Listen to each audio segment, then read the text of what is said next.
اب حالات کربلا کی طرف ہم چلتے ہیں. اسی لیے حضرت امیر معاویہ کو امت کا ماموں بھی کہا جاتا ہے. وہ ام المومنین حضرت ام حبیبہ کے سگے بھائی ہیں. امیر معاویہ کا جو بیٹا تھا وہ ناہنجار تھا، وہ صحیح آدمی نہیں تھا، فاسق و فاجر تھا. ہاں یہ اور بات ہے کہ روایات یہ بتاتی ہیں کہ ان کی زندگی میں اس کا فسق و فجور ظاہر نہیں تھا. ان کی زندگی میں باپ جب تک تھے اس کی برائیاں، اس کی عیاشیاں ظاہر نہیں تھیں. جیسے ہی ان کا انتقال ہوا تخت پر یزید بیٹھا. یزید جیسے ہی خلافت قائم کر لیا دمشق میں، اور ملک شام والوں نے سب بیعت کر لیا، یزید کو حاکم مان لیا، اس کو خلیفہ امیر المومنین تسلیم کر لیا. لیکن جو صحابہ تھے، بڑے صحابہ، انہیں معلوم تھا اس کے حالات خراب ہیں، یہ اچھا آدمی نہیں ہے. اس کا شراب پینا بھی ثابت تھا، اس کا نماز ترک کرنا بھی ثابت تھا، دن بھر اس کا بندروں سے اور جانوروں سے کھیلنا بھی ثابت تھا. یہ سب چیزیں جنہوں نے دیکھا ہے، کیا اسے اپنا حاکم تسلیم کر لیں گے؟ یہ ہمارا زمانہ نہیں ہے جو ہم کسی پاگل کو بھی حاکم تسلیم کر لیتے ہیں.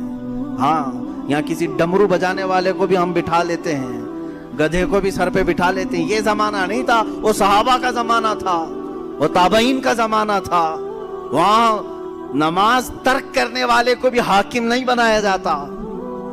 تو یہی معاملہ ہو گیا. یزید کی خلافت کا اعلان ہونے کے بعد صحابہ میں آپس میں یہ باتیں گردش کرنے لگ گئی کہ آخر اس کو کیسے تسلیم کیا جائے. اس وقت جو خلافت کے امیدوار تھے، جو اہل تھے، وہ اور بھی صحابہ تھے. جیسے مکہ مکرمہ میں حضرت عبداللہ بن زبیر رضی اللہ تعالی، یہ حضرت زبیر کے بیٹے، حضرت ابوبکر صدیق کے نواسے، حضرت اسماء کے بیٹے حضرت عبداللہ، یہ مکہ میں تھے، وہ بھی خلافت کے اہل تھے. مدینہ طیبہ میں حضرت امام حسین رضی اللہ تعالیٰ عنہ تھے، اور حضرت عبداللہ ابن عمر بھی تھے، حضرت عبداللہ ابن عباس بھی تھے، حضرت عباس حضور کے چچا کے بیٹے. یہ بڑے صحابہ موجود تھے اس وقت. لیکن یزید نہ صحابی ہے، نہ حضور کی زندگی میں کبھی رہا ہے. حضور کی وفات کے 15 سال بعد تقریباً وہ پیدا ہوا ہے، 25 ہجری میں. اس کو جب خلیفہ بنایا گیا تو ظاہر سی بات ہے معاملات خراب ہو گئے. اب یزید نے طاقت کے بل بوتے، اپنے سورس کے بل بوتے اپنی خلافت کو قائم کرنا شروع کیا. اب اسے خطرہ جو تھا وہی مکہ سے تھا، مدینے سے تھا اور کوفہ سے تھا. کوفہ میں حضرت علی کے چاہنے والے بہت لوگ تھے. کوفہ حضرت علی کے محبین کا ایک مرکز تھا پہلے سے، اگرچہ ان لوگوں نے پہلے بھی دھوکہ دیا ہے. حضرت علی کا انتقال بھی کوفہ میں ہوا، حضرت امام حسن کا بھی زہر دیا گیا کوفہ میں. یہ سب حالات ہوئے، لیکن وہاں چاہنے والوں کی کثرت بھی بہت تھی. اور اکثر ایسا ہوتا ہے کہ آج بھی چاہنے والے بہت ہوتے ہیں لیکن کچھ غداری کرنے والے ہوتے ہیں، تو ان کو آج بھی کوفہ سے جوڑا جاتا ہے کہ کوفی تو نہیں ہے، یہ مسل مشہور ہو گئی.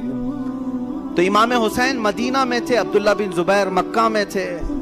یہ ان جگہوں پر سے خطرہ لاحق تھا کس کو؟ یزید کو، کہ اگر یہ لوگ بغاوت کر گئے، یہ لوگ اگر میری خلافت کو تسلیم نہیں کیے تو ایک بہت بڑا طبقہ مسلمانوں کا ان کی طرف چلا جائے گا، اور پھر میری خلافت کو قائم کرنا بہت مشکل ہو جائے گا.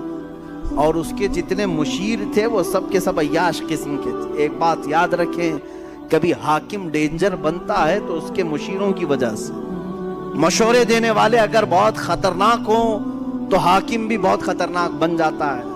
ایسے اکثر ہوا ہے. تو یزید کے جو مشیر تھے وہ سب ظالم تھے، مشورے بہت بھیانک قسم کے دیتے تھے. ان کے مشوروں کی وجہ سے ہی تو کربلا ہو گیا. یزید فوج کی فوج بھیجتا رہا. حسین اعظم اس وقت تک مدینہ طیبہ میں تھے. سیدنا امام علی مقام مدینہ طیبہ میں تھے، ان کا گھر مدینہ میں تھا، اہل بیت خاندان سب مدینہ میں رہ رہے تھے. اب یزید نے اپنا گورنر وہاں پر مدینہ طیبہ میں مقرر کیا، اور سب سے پہلے بیعت لینے کے لیے مدینہ بھیجا، اور وہاں کے گورنر سے کہا حسین کو بلاؤ، عبداللہ بن عمر کو بلاؤ، اور جو مدینہ میں بڑے صحابہ ہیں ان کو بلاؤ، اور ان سے میری بیعت لے لو، اور کہو کہ یزید امیر المومنین ہے، خلیفۃ المسلمین ہے. گورنر کو جیسی آرڈر آیا ان تینوں کو بلایا اس نے، اس میں امام حسین بھی تھے. گورنر نے کہا खिलाफत कायम हो चुकी है दिमश्क में, आप हजरात तस्लीम कर लें, आप यजीद को खलीफा मान लें। हज़रत इमाम हुसैन फ़ौरन खड़े हो गए। क्या तुम मुझसे ऐसे को खलीफा मानने को कहते हो जिसकी नमाजों का कोई ठिकाना नहीं, जो अय्याश है, फिस्क व फुजूर में मुब्तला है, जो औरतों का दिल दादा है? मैं हरगिज़ तस्लीम नहीं करता। आप उठ कर के चले गए। उसके बाद जब ये बात यजीद को पता चली तो गवर्नर को सख्त ऑर्डर आया कि या तो उनकी बैत ले लो या तो फिर उनको कत्ल कर डालो। इतना सख्त हुक्म आया तो जो गवर्नर था मदीने का, उसने इमाम हुसैन को बुलाया और कहा, मैं नहीं चाहता कि रसूलुल्लाह के घर वालों के साथ मैं सख्ती करूं, और मुझे मेरी नौकरी की भी फिक्र है। मैं अगर आपके साथ सख्ती के साथ मामला ना करूं तो यजीद मुझे मार डालेगा, बीच का कोई रास्ता निकालें। तो इमाम हुसैन ने कहा, ठीक है, मैं बीच का रास्ता ये निकालता हूं कि मैं मदीने से निकल जाता हूं, मैं मदीने तैयबा से ही निकल जाता हूं ताकि तुझे कोई सख्ती वो ना कर सके। उसने गवर्नर ने कहा, ठीक है, आप ये काम कर सकते हैं। सैयदना इमाम हुसैन रात के वक्त अपने घर वालों के पास आते हैं। यहाँ से शुरू होती है दास्तान। अपने घर वालों से कहते हैं, आओ, अब हमारे लिए मदीना तंग हो गया है, यजीद की सख्तियां बढ़ती चली जाएंगी, उसके जुल्म की दास्तानें अब रकम होना शुरू हो चुकी हैं। अपने घर वालों से कहा, हम सब हिजरत कर रहे हैं मदीना तैयबा से।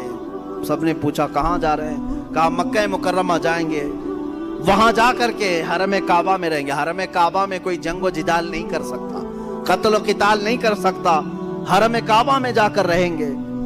आप अंदाजा करें, रसूल पाक ने हिजरत करके मक्का को छोड़कर मदीने आबाद किया। उनके ही नवासे के साथ ऐसा मामला पेश आ रहा है कि उन्हें मदीने से हिजरत करके मक्का जाना पड़ रहा है। रात के वक्त अपने घर वालों को उठाया और जितने लोग तैयार हुए हैं उसमें अपने अजीज खानदान के लोग थे। मदीने से पहले कुछ ही लोग तैयार हुए। आपकी 2 बीवियां साथ में थीं, आपके शीरखार बच्चे हजरत अली असगर, आपके जवान बेटे हजरत अली अकबर, आपके भतीजे हजरत इमाम कासिम और आपकी भतीजी और आपकी अपनी बड़ी बेटी हजरत सकीना रदी अल्लाह ताला अन्हा। ये सब घर वालों का एक काफिला निकला।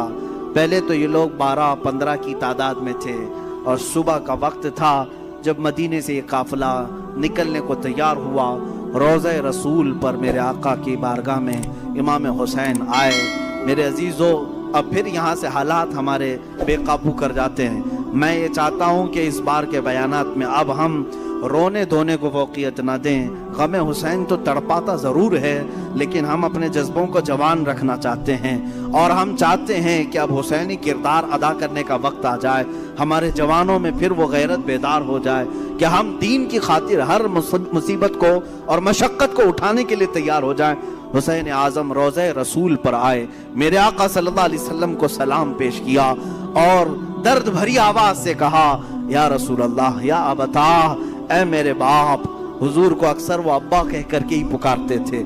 मेरे आका की बारगाह में पुकार करके कहा, आपके मदीने से मुझे निकलना पड़ रहा है, मेरे लिए मदीना तंग कर दिया गया, मेरे छोटे बच्चे लेकर के मैं रवाना हो रहा हूँ। ये कैफियत तो मेरे आका ही जाने। कब्र अतहर से उस हुसैन को रुखसत होता हुआ देखकर मेरे आका पर क्या गुजर रही होगी, जिसके गर्दन को मेरे आका ने बोसे लिए, जिसको सूंघा करते थे, जिसको दोष पर बिठाया करते थे, जिसको सजदों पर अपनी पुश्त पर बिठाया करते।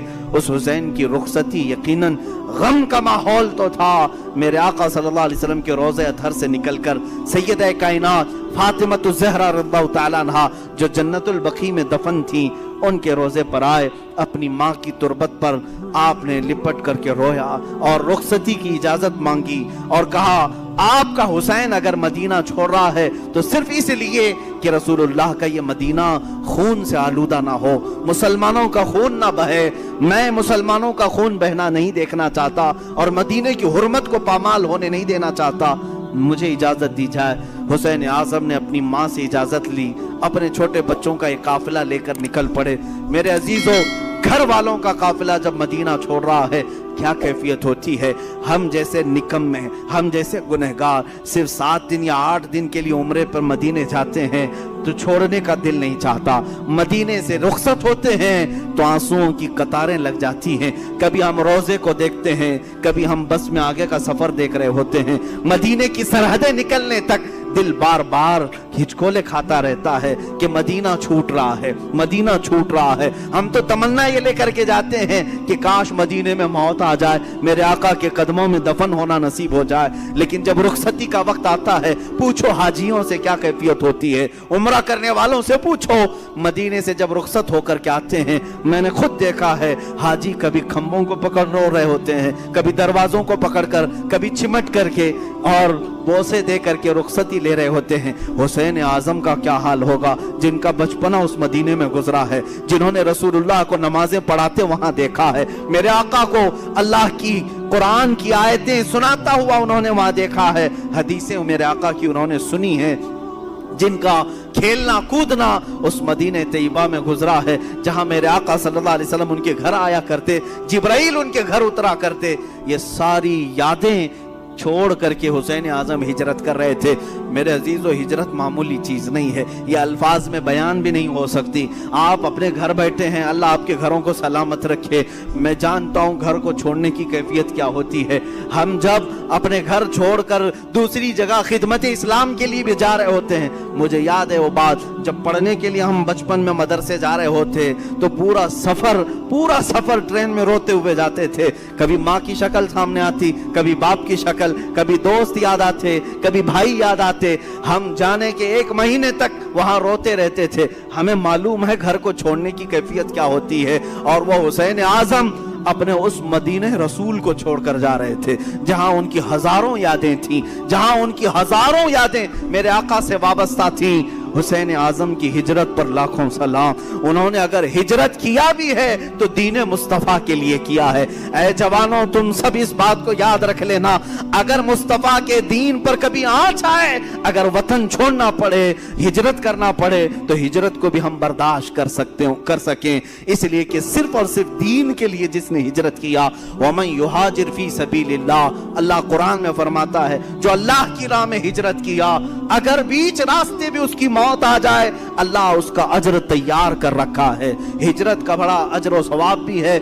मेरे अजीजों, दीन मुस्तफा के लिए ये उठाया हुसैन आजम ने सारा कष्ट, सारी मुसीबतें, सारी मशक्कतें। यहाँ से निकल करके मक्का मुकर्रमा का सफर किया। मक्का मुकर्रमा जब पहुंचे, इमाम आली मकाम, ये शाबान का महीना था और शाबान के बाद ठीक रमजान आने वाला था। मक्का वालों ने इस्तकबाल किया और अच्छे से सारे लोग मिलने जुलने लगे और कहा, अच्छा किया आपने यहाँ तशरीफ लाए, अमन व अमान के साथ रहें। यहाँ तक तो मामला सब ठीक ही था।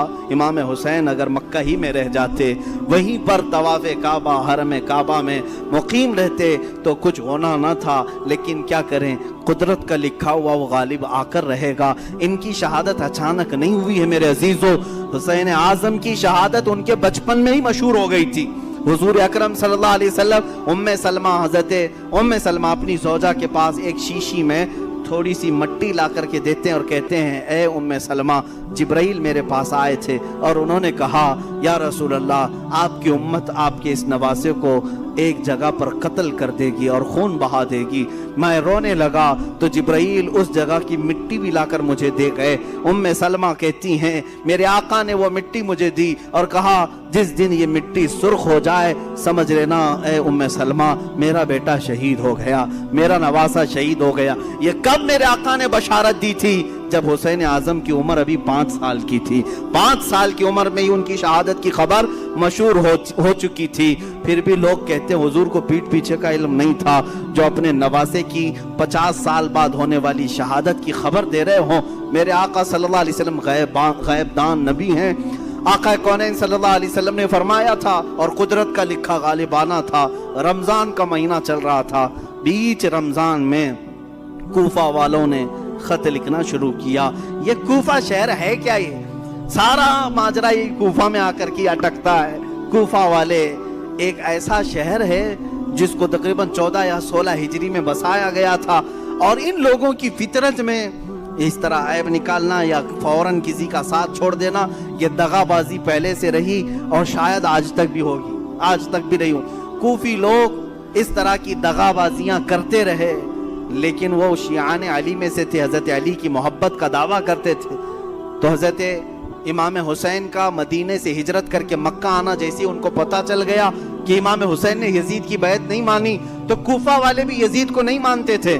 انہوں نے کہا کہ اچھا ہو گیا، ہمارے اوپر کوئی امام نہیں ہے، ہم خط لکھ کر کے حسین اعظم کو یہاں بلاتے ہیں، کوفہ میں ان کے ہاتھ پر بیعت کر کے ان کی خلافت کا اعلان کر دیں گے، اور پھر دھیرے دھیرے یزید کو بھی ختم کر دیں گے، اور ساری جگہوں پر ایک ہی خلافت قائم ہوگی، اور وہ ہوگی حسین اعظم کی خلافت۔ کوفہ والوں نے یہ سوچ کر کے خط لکھنا شروع کیا، اور حضرت امام حسین کو کہا ہم آپ کے باپ کے وفادار ہیں، آپ کے بڑے بھائی کے وفادار ہیں، آپ تشریف لے آئیں۔ خط پہلے 5-6 خط آئے، آپ نے دیکھا اور رکھا، صحابہ سے مشورہ کیا، سارے صحابہ نے انکار کیا، آپ کوفہ نہ جائیں، آپ کے والد گرامی وہیں انتقال کیے، وہیں مارا گیا آپ کے والد حضرت علی کو، اور امام حسن کو زہر دینے والوں میں بھی وہی لوگ تھے، اب آپ نہ جائیں۔ تو مشورہ ایسے ہی ہوتا رہا، ٹلتا رہا، خط پہ خط آتے رہے۔ ایک وقت ایسا ہے کہ 56 خط ایک ساتھ آئے، بعض روایات میں کئی 100 خط آئے، جس میں سب مہریں تھیں، سائن تھی، دستخط تھے، اور اس میں اخیر میں یہ خط آ گیا، اے حسین اعظم اگر آپ نہیں آتے اور قیامت کے دن ہم سے سوال ہو گیا کہ تم نے یزید جیسے فاسق و فاجر کی بیعت کیوں کی، تو ہم کوفہ والے کہیں گے اے اللہ ہم نے رسول اللہ کے نواسے کو بلایا تھا، وہ نہیں آئے، اس لیے ہم نے یزید کی بیعت مان لی۔ حسین اعظم کو یہ بات بہت لگ گئی، کہا ان لوگوں نے تو ایسی بات رکھ دی ہے، قیامت کے دن اگر مولا مجھ سے سوال کر لے کہ حسین تم اہل تھے خلافت کے اور لوگ بلا بھی رہے تھے، تم نے ان کو یزید جیسے فاسق و فاجر کے حوالے چھوڑ کر مکہ میں امن و امان کیوں لے لیا، تمہیں جانا چاہیے تھا، میں کیا جواب دوں گا اللہ کی بارگاہ میں؟ تو حضرت حسین سارے لوگوں کے مشوروں کو رکھتے ہوئے خود اٹھ جاتے ہیں۔ یہ رمضان بھی ختم ہوا، حج کا موسم قریب آ چکا تھا، امام حسین رضی اللہ تعالیٰ عنہ نے کہا نہیں اب میں کوفہ جاتا ہوں، پھر بعد میں اصرار ہوا، منع ہوتا رہا، پھر صحابہ کی ایک رائے بیچ میں نکل آئی، حضرت عبداللہ ابن عمر، حضرت عبداللہ ابن زبیر رضی اللہ تعالیٰ عنہ نے کہا ایسا کریں آپ کے جو معتمد ہیں جو بہت خاص ہیں ان کو آپ بھیجیں، اور اگر وہ آپ کو کہہ دیں کہ یہاں حالات ٹھیک ہے تو آپ چلے جائیں۔ تو امام حسین نے اپنے بھائی حضرت امام مسلم بن عقیل رضی اللہ تعالیٰ جو آپ کے چچیرے بھائی تھے، حضرت امام حسین کے چچیرے بھائی تھے، بڑے معتمد تھے، سفر میں ہمیشہ ساتھ رہتے۔ اچھا یہ بھی میں بتاؤں، امام حسین جب مکہ آئے تو الگ الگ علاقوں سے سب ہجرت کر کے اس قافلے میں شامل ہو گئے تھے، تب جا کر کے یہ قافلہ 82 لوگوں کا ہو گیا تھا۔ جو 82 کی تعداد آپ سنتے ہیں یہ دھیرے دھیرے بیچ بیچ میں ملتے آئے۔ تو امام حسین نے حضرت امام مسلم کو بھیجا کہ آپ جائیں کوفہ اور وہاں جا کر کے آپ خط لکھیں، اگر حالات صحیح ہوں گے تو میں اپنے قافلے کو لے کر کوفہ آ جاؤں گا۔ امام مسلم نکلے اور جب وہ راستے میں گئے تو کچھ لوگوں سے راستہ پوچھتے ہوئے کوفہ تک پہنچے۔ میں بہت مختصر سے حالات بیان کر رہا ہوں میرے عزیزو۔ امام مسلم جب کوفہ آئے تو کوفہ والوں نے بہت شاندار استقبال کیا، بڑا شاندار استقبال کیا، اور اس کے بعد آپ کو گورنر ہاؤس میں لے گئے۔ وہاں جانے کے بعد نعمان بن بشیر نام سے جو وہاں گورنر تھے ان کو ہٹایا گیا۔ امام مسلم بن عقیل کے ہاتھ میں 12,000 کوفیوں نے بیعت کیا۔ روز صبح شام آپ کے ارد گرد بھیڑ لگی رہتی تھی، لوگ چاہنے والوں کی کثرت تھی۔ امام مسلم نے دیکھا کوفہ والے سچے عقیدت مند ہیں، سچی محبت والے ہیں، تو امام حسین کو انہوں نے خط لکھ دیا، حالات سب اچھے ہیں، آپ تشریف لے آئیں۔ امام مسلم بن عقیل نے جب یہ حالات دیکھ کر خط لکھا، اچانک معاملہ پلٹ گیا۔ کیسے؟ یزید کو خبر دی گئی کہ امام مسلم وہاں کوفہ پہنچے ہیں حسین کی طرف سے وکیل بن کر اور بیعت لے رہے ہیں تمہارے خلاف وہ خلافت کا اعلان کرنے والے ہیں۔ یزید نے پوچھا کیا کیا جائے؟ کہا گیا، اس سے مشورہ دینے والوں نے کہا نعمان بن بشیر جو وہاں کے گورنر ہیں وہ نرم دل ہیں، یا تو پھر وہ خود ہی یہ کام کرا رہے ہوں گے، ان کو ہٹاؤ، ایک سخت قسم کے آدمی کو وہاں بھیجو۔ پوچھا گیا کون ہو سکتا ہے ایسا سخت آدمی؟ تو سارے لوگوں نے عبید اللہ ابن زیاد کا نام لیا، جو ایک زانیہ کا بیٹا تھا اور بڑا ہی سخت قسم کا آدمی تھا، رحم نام کی کوئی چیز ہی نہیں تھی۔ ابن زیاد یہ بصرہ میں رہتا تھا، یزید نے اس کو گورنر بنا کر کوفہ بھیجا۔ وہ چوری سے کوفہ میں آیا، گورنر ہاؤس میں داخل ہو گیا، رات کے وقت آیا، کوفہ والوں کو معلوم نہیں ہوا۔ اچانک آتے ہی اس نے گورنر ہاؤس پر کھڑے ہو کر اعلان کیا، میں خلیفۃ المسلمین یزید کی طرف سے گورنر بن کر کے آیا ہوں، نعمان بن بشیر بھی نہیں، مسلم بن عقیل بھی نہیں، اب تم سب کے سب یزید کی بیعت کرو۔ सब लोग भड़क गए, बिफर गए, सब गवर्नर हाउस का इहाता किए। लेकिन ये चालाक अय्यार आदमी ने कूफा के मुअज़्ज़ज़ खानदानों में से कुछ लोगों को गिरफ्तार करके अपने गवर्नर हाउस में बंद किया था, और 10-12 लोग ऐसे थे जिनको कैद करके रखा था। इमाम मुस्लिम के साथ 10,000 लोग आए, गवर्नर हाउस के अतराफ घेरा किया। तो मुस्लिम बिन अकील की इस कैफियत को देखकर उस इब्ने जियाद ने यहाँ पर जो मौजूद जो 12 लोग थे इनको छतों पर खड़ा किया और कहा, तुम्हारे खानदानों को हटने का हुक्म दे दो, जो भी मुस्लिम बिन अकील के साथ हैं उनसे कह दो कि वो सब घर चले जाएं, वरना मैं तुम सबका कत्ल कर दूंगा। वो डर गए, छत पर खड़े होकर अपने अपने खानदानों से कहने लगे, तुम सब के सब छोड़ दो, चले जाओ, इब्ने ज़ियाद सख्त आदमी है, यजीद की फौज आ सकती है, फला फला। उनकी बातों में आकर के खानदान बिखरते चले गए। इमाम मुस्लिम बिन अकील का साथ छोड़ने लगे। इतना होने के बाद कल की सुबह जो आती है, इमाम मुस्लिम बिन अकील फजर की नमाज में हाजिर होते हैं तो देखा आपके पीछे आपके बच्चों के सिवा कोई नहीं है, कूफा वाले कोई नहीं है। ये वक्त का बड़ा आलमिया है जब किसी इमाम वक्त को छोड़ दिया जाता है। अजीज़ान गिरामी, ये वक्त हमेशा आता रहता है और हमें